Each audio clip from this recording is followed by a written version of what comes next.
Vous vous sentez ignoré, sous-estimé ou non soutenu, vous réagissez vivement parce que vous ne vous sentez pas respecté, ou peut-être préférez-vous garder le silence pour éviter la confrontation, alors le programme Self Mastery est fait pour vous.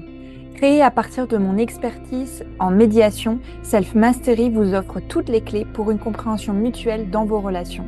Retrouvez la clarté pour identifier vos freins et être au clair avec vos attentes dans la relation.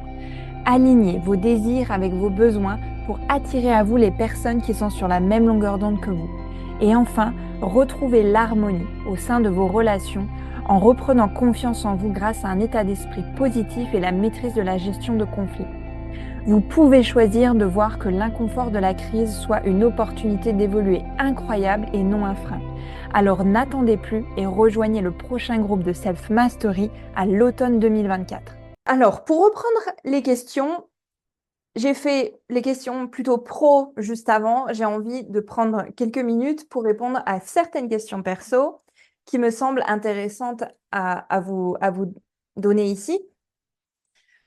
Pour déjà, concernant l'expatriation, c'est une question qui est revenue, c'était de savoir pourquoi je me suis expatriée aux États-Unis et encore plus dans l'État du Texas.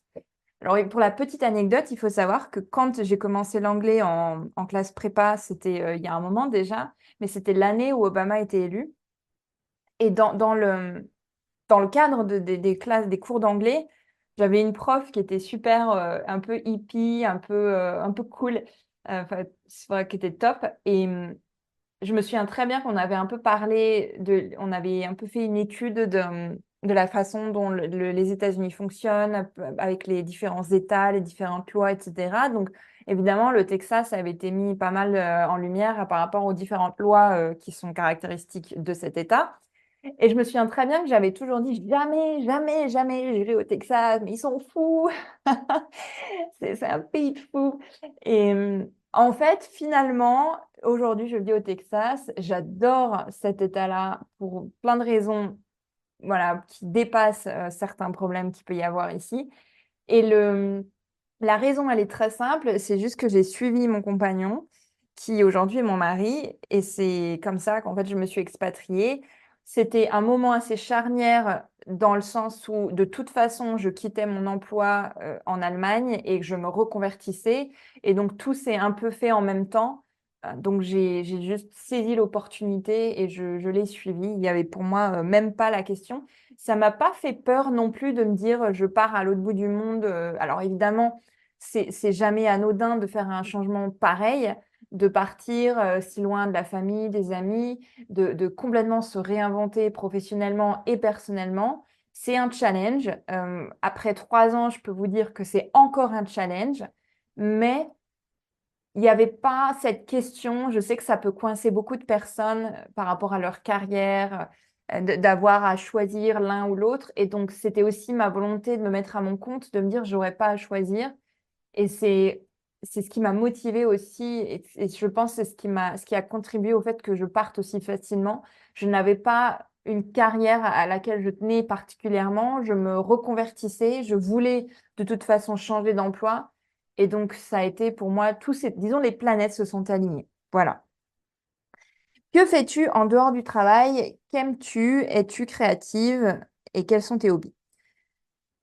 En dehors du travail, donc c'est vrai que l'entrepreneuriat, ça prend beaucoup de temps. Donc, je ne fais plus vraiment une dissociation radicale entre ce qui est mon travail et ce qui ne l'est pas. Pour moi, c'est une philosophie de vie que de venir intégrer mon travail dans ma vie et ma vie avec mon travail. Donc, c'est une activité que je fais qui rémunère potentiellement, mais pour moi, mon travail va être tout aussi important que ce que je vais faire à côté et ce que je vais faire à côté va être tout aussi important que mon travail.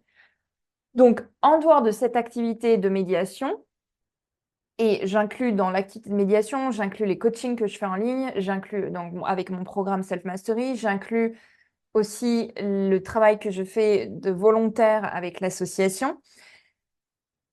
En dehors de ça, moi j'aime beaucoup randonner et donc j'ai 2 petits chiens, j'ai 2 schnauzers miniatures qui sont bien, bien, bien énergétiques mais aussi très câlins. Voilà, donc j'aime beaucoup jouer avec eux. J'aime beaucoup aller en randonnée, donc j'en prends qu'un, parce qu'il y en a un qui est encore jeune et qui a besoin d'un peu plus d'éducation avant de pouvoir être en rando tranquille. Et donc j'en prends un et je pars en randonnée. Ou alors j'y vais toute seule ou avec mon chéri, ça dépend. C'est vrai qu'au Texas, il faut faire un peu attention parce que les températures sont extrêmement chaudes, donc il faut vraiment pas rigoler avec ça en journée. Il faut faire très très attention.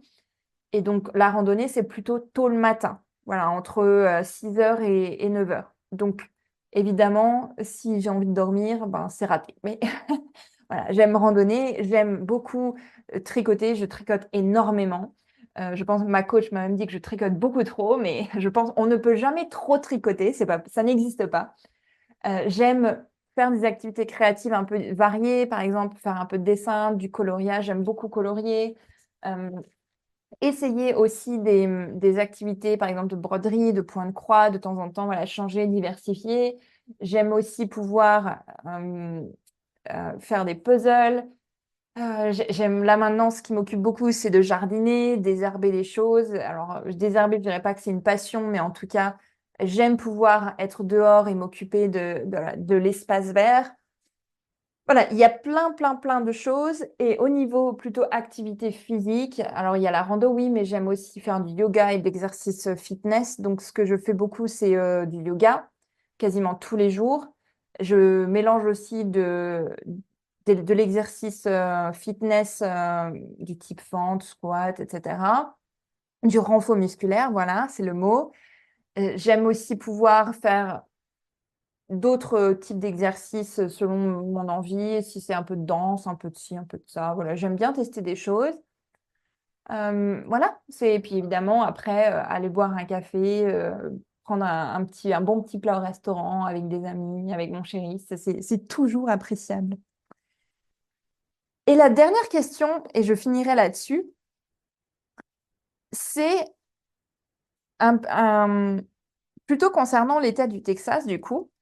Euh, Évidemment, parce que le Texas étant pas mal dans les journaux pour plein de raisons, que je ne développerai pas ici, mais on m'a demandé, en fait, est-ce que tu arrives à t'adapter à la vie au Texas? Est-ce que la différence de culture n'est-elle pas trop importante? L'État du Texas est réputé pour avoir des lois un peu particulières, alors comment arrives-tu à t'y adapter? Alors, c'est une question à laquelle j'ai envie de répondre parce que ça me tient à cœur aussi de casser les clichés. Et je ne vais pas jeter la pierre parce que j'étais la première à avoir des clichés du type, oui, au Texas, tout le monde a un chapeau de cow-boy et tout le monde a un flingue à la ceinture. Et c'est pas vrai. C'est pas vrai du tout. Et il y a énormément de personnes qui sont contre aussi les armes à feu. Et donc, c'est important de mettre en avant ça et de pas mettre l'État du Texas sur le bûcher, comme on dit, pour condamner tout ce qu'il fait. C'est pas vrai. Et il y a aussi ce que moi j'aime en fait dans l'État du Texas. On a eu la possibilité à un moment donné de se dire est-ce qu'on reste au Texas ou est-ce qu'on part dans un autre État? Et j'avais envie de rester au Texas. Alors mon conjoint, lui, c'est des avantages non négociables quand on est retraité militaire, ça c'est clair. Mais il y a aussi un aspect pour moi culturel que j'aime énormément, une philosophie de vie que j'aime énormément. Et je pense que l'État du Texas, de son histoire avec le Mexique et avec la fameuse bataille de l'Alamo, si vous ne connaissez pas, je vous invite vraiment à regarder un documentaire là-dessus, à regarder un film ou lire un bouquin parce que c'est extrêmement riche en histoire. Et de fait de cette histoire-là, l'État du Texas a gardé une très, très, très forte euh, personnalité ancrée, une individualité qui est restée hyper ancrée dans chaque personne d'ici.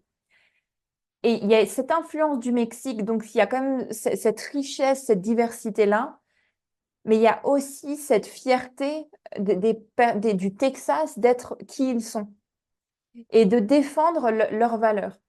Et donc, c'est en ça, moi, que j'aime énormément cette philosophie de vie, d'un peu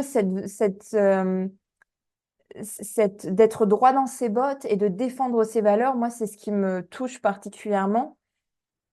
Et j'ai trouvé, dès que je suis arrivée ici, il y a 3 ans maintenant, 3 ans et demi, je ne sais plus, j'ai trouvé que les personnes font attention les unes aux autres.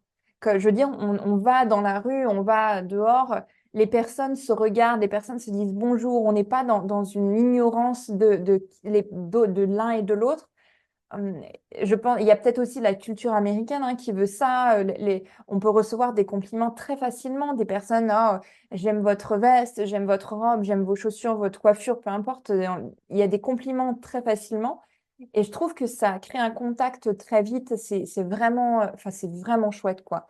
Et, et aussi des personnes juste, les personnes se considèrent les unes les autres.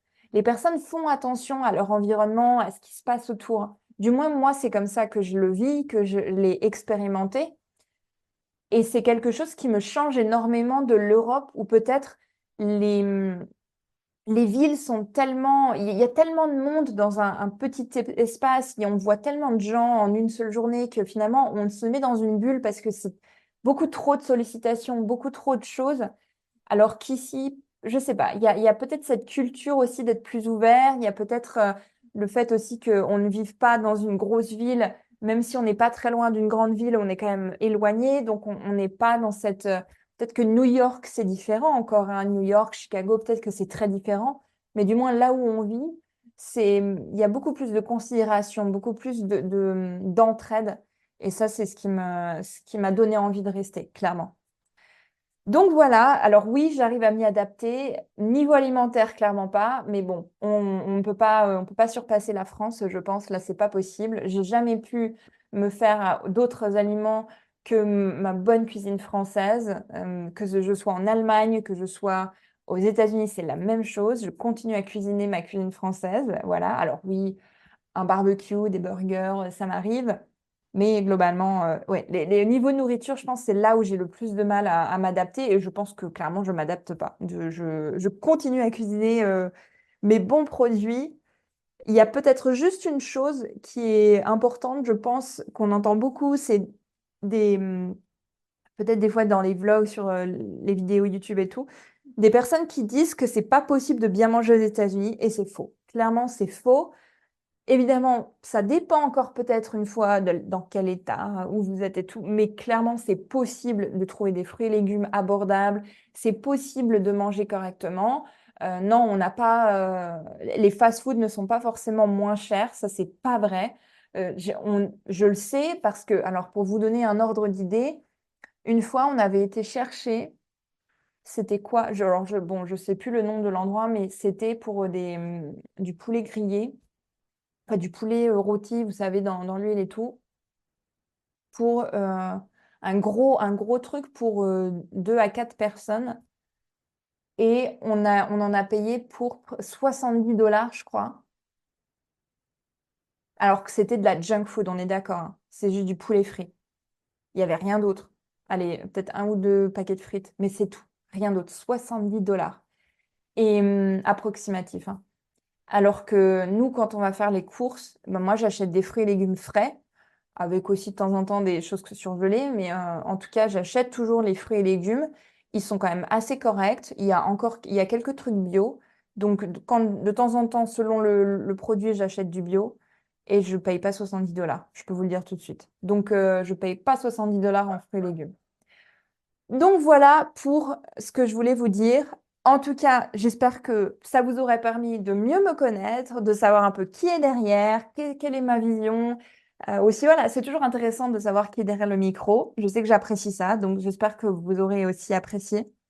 N'hésitez pas, si vous avez d'autres questions, à me les poser. Et en attendant, je vous souhaite une bonne journée. Merci d'avoir été avec moi pour cet épisode et j'espère qu'il vous aura plu. Si vous pensez que ça peut aider quelqu'un que vous connaissez, n'hésitez surtout pas à le partager. Vous pouvez également me poser toutes vos questions avec le lien en description et je me ferai un plaisir d'y répondre dans un futur épisode. D'ici là, je vous dis à très bientôt. Prenez soin de vous. Bye bye.